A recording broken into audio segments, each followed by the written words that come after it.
Quand on regarde un cerveau humain, on voit sa surface plissée appelée cortex.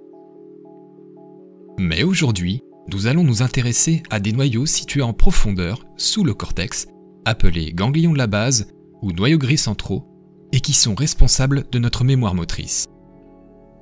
La mémoire motrice est la mémoire des gestes que nous avons appris et qui sont devenus automatiques, comme exécuter des routines, apprendre un geste, et aussi exprimer ses émotions. Les ganglions de la base comprennent le noyau codé, le putamen,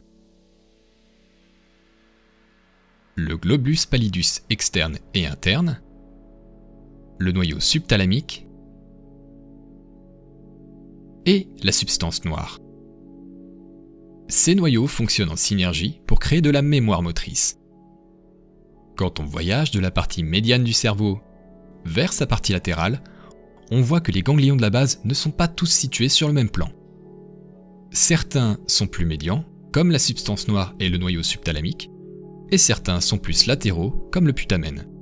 Certains ont une forme coudée, comme le noyau codé, les autres ont une forme plus ronde. Dans ce MOOC, nous allons beaucoup parler de la substance noire.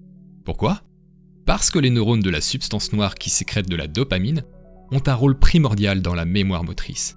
Ils envoient des axones dans tous les ganglions de la base, mais surtout dans le noyau codé et le putamen.